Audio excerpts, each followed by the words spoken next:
Hello, my name is Cassie Emma and I am the Educational Technology Coach here at Old North Academy, and today we're going to get you started on GoGuardian. So today's video is going to be all about how to get your first classroom set up on GoGuardian. When you log in, your classroom, especially if you are new to the district, is going to be pretty darn blank. It's not going to be full of classroom cards like mine is. So in order to start your GoGuardian journey, we are going to have to start by importing some classrooms. There are two ways to do this. My preferred way to import classrooms is via Google Classroom. In order to do this though, you will have to already have your classroom set up on Google Classroom. You don't necessarily have to have any students in it, but you do need to have the actual Google Classroom created. Once you have your Google Classroom created, you'll simply click Import Google Classroom. And if it is connected to your classroom, which it will be, you will just go through and make sure that you click all of the classrooms that you would like to move into GoGuardian. From there, you'll simply scroll down, click Import Classroom, and it will import all of your students who are already in the classroom, as well as anything else from Google Classroom that you'll need. It's pretty great, pretty easy, super self-explanatory. The other option is to generate your own classroom manually. You'll do that by clicking the green button at the top. So I'll click the green Add Classroom button, and you're required to include a little bit more information here. So I'm going to include practice. You can include subject description and all of this other stuff. And I'm going to select Add Classroom. And I will be able to add students one of three ways. I can either have my students enroll in my classroom from a link. If I utilize this, that means I will send out this link to students, and then they will utilize this enroll code to join my classroom. I could also incorporate student emails. So if I know my student emails, which you will, you can go ahead and enter them in manually. A student email is first name, last name, at confluencestudents.org. It's very similar to ours, except without the period between the first and last name, and Confluence Students instead of Confluence Academies. The final way that I can incorporate students into my classroom is using the CSV import. This is comma separated values. You can download this from any spreadsheet or any Google Sheet. You'll simply, when you click download, file, download, and then you'll download as a CSV. You can upload that right in here. It needs to be your student email addresses, and then it will get them all added in. So there are plenty of ways to add your kiddos. It's pretty self-explanatory. So going on from there, once you have your classroom created, we're going to start looking at how to prepare a classroom for the school year. We're going to take a look at scenes. Now, scenes are things that allow us to better monitor our students while they are in our classrooms. There are two types of scenes that you can create. One is an allowed websites list. This means that students can only get on those websites that you have specifically allowed in your classroom. This is really, really great for when you want kids to focus on a quiz, on an assignment, on a test. This is not as great for everyday classroom work or any kind of research. In order to get this started, you will simply click Create List underneath Allowed Websites List. You will name the list. Click Next, and then you'll be able to start adding your own websites. Now, there are a few ways that you can add it. You can click Quick Lists over here underneath More Options, and that will give you some lists that Confluence or that GoGuardian has already created. So for example, Kahoot, Kami, Schoology, also there should be G Suite on here, which there is. You'll simply click those, add to scenes, and they will be good to go. It will give you some recommendations as well, and then from there you can simply add whatever you want. So let's say, just for fun, I want to add Roblox. I'll simply type Roblox, search, and it will come up with a bunch of different URLs that I could potentially add. So if I wanted to add roblox.com, I could. Once you're finished, you can take a look at a few other things. You have on the option over here to auto open different things. So if you would like for Roblox to automatically open whenever students open their Chromebooks while you are utilizing the scene, you can click Auto Open. You can also at the bottom determine how many tabs students are allowed to have open at one time. So right now there's no limit, but I could very well limit it to 2. And that 2 for me might be first their Google Classroom and then the assignment, or Google Classroom then the quiz, or maybe I even might limit it to 1.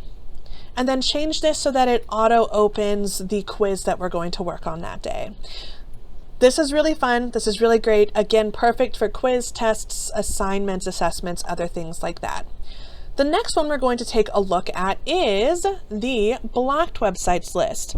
This one is really great for just regular classroom time. This allows you to block websites that you do not want your students to have access to. So for example, this might be your games, this might be Google, YouTube, any kind of social media. We're going to take a look at Emma is Watching. You'll create it the same exact way you created your allowed websites list. I want to show off Emma is Watching because I'm proud of it. So I have created all of a list of all the websites that my students, while I was at Aspire, would get on and play with during my classroom. So I would literally just copy and paste the sites that they got on, put them up here, or even like it suggests here, type whatever it is that you want to block, search, and then you can block those URLs. So anytime you have this scene going, it will be blocked for those students. Again, we have quick lists. This, is generally used for allowed websites. I wouldn't necessarily use it for blocks. You can auto open specific tabs once again. You also have some advanced filtering options. Advanced filtering applies to YouTube specifically, or that's where people mostly use it.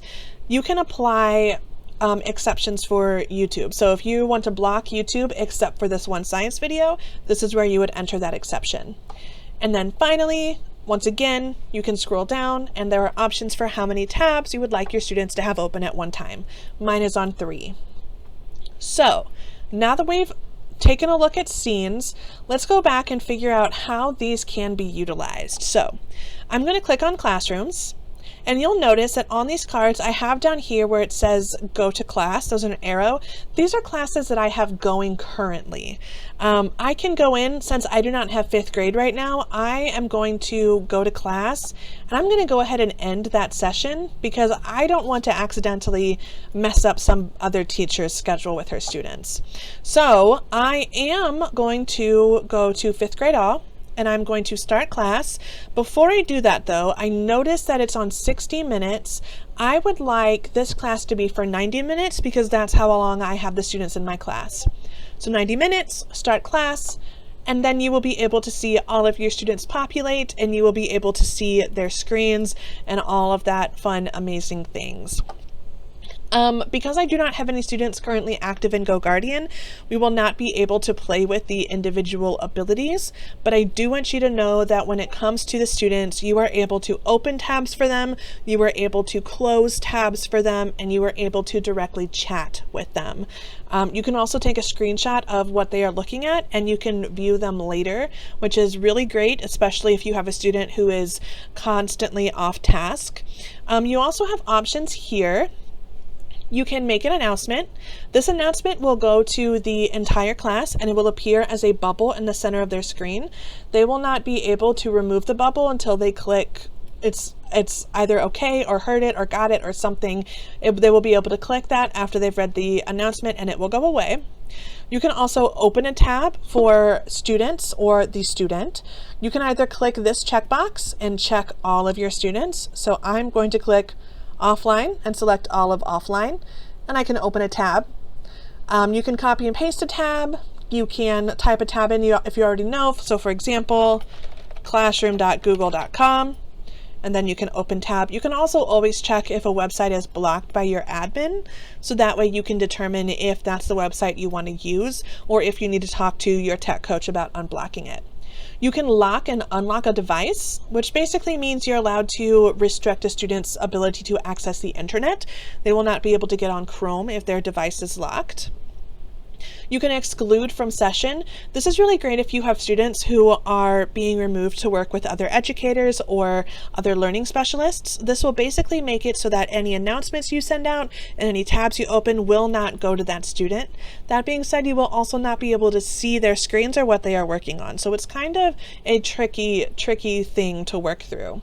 At any time, of course, if you want to select all students, you can always click one that you don't want to send things to, and then it won't send them. You can apply a scene. Scenes are pretty great. You can apply a scene one of two ways. You can either click right here, apply a scene, and it will allow you to apply to whatever students you would like to apply to. Or you can click this up here. It says no scene applied currently, but we can apply either one of our allowed lists or one of our blocked lists. So if I wanted to apply Emma is watching to this classroom, I could, and it is updated, and any websites that they are on that do not allow or that do not support whatever scene I have going, it will shut them down immediately.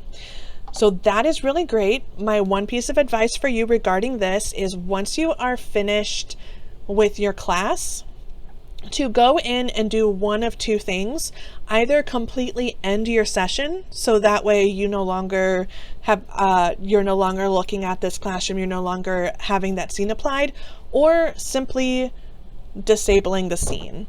That will allow any other teachers to apply their own scenes. GoGuardian does not automatically remove the scenes for you. It will remove them once the class ends, but it won't know to remove them once your class leaves your classroom. So just make sure to remove that scene or end the session as the students move on to their next class. All right. The final thing that I would like to talk about is how to add extra students to your class and how to add co-teachers.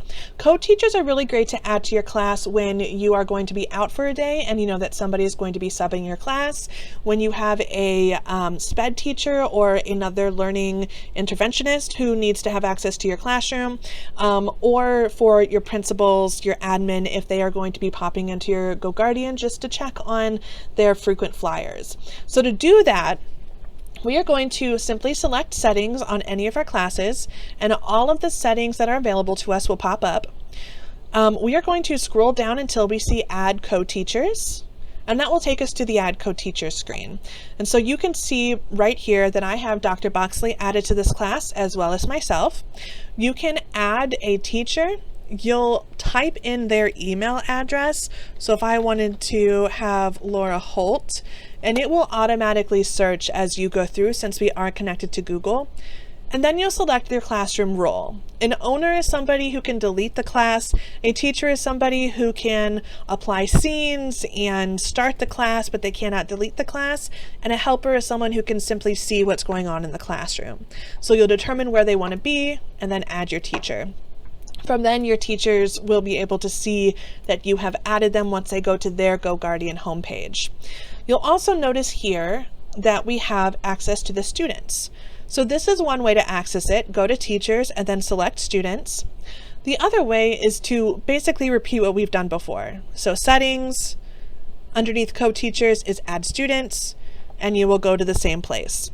So there's two ways to add students. If you have created your class manually, like I have here, you'll click the green Add Students button, and you'll once again have access to these three options. Again, either a CSV, individual email addresses, or I can give my students a link and they'll use that code. Google Classroom is even more simple. I am going to scroll down to this 22-23 example class, Settings, Add Students, and this blue Sync Students from Google button will appear. If you have students who have added themselves to your Google Classroom, but they're not in your GoGuardian yet, you're going to click Sync Students from Google, and it will automatically pull every student who's entered your classroom, but not your GoGuardian. It's really great. It's super easy, super simple, super fantastic. You'll also note in the same area, you have access to sessions. So you can go back and review sessions, see what students have been on, see what chats you have sent, see what screenshots you've saved. You also have access to recordings if you did any recordings. And again, you have access to your settings so you can change any of that. GoGuardian is a really great tool. It's something that I like to have rolling, so then that way if something happens with a student, even if I'm walking around the class and I'm otherwise occupied, I can always go back and look and see what my students were up to during class. So if a teacher calls me and says, oh, I'm having this issue with my student, he said he didn't understand this part, I can go back and I can see, okay, well, either he was on the assignment and he must have questions, or he wasn't on the assignment at all for the past week. I gave him these, consequences. I gave him these abilities to get on it, and he chose not to. Here's the proof. Those are all things you can absolutely do. GoGuardian is super cool. And as always, if you have any questions, concerns, or if you would like help setting up your GoGuardian, please reach out to me. Bye!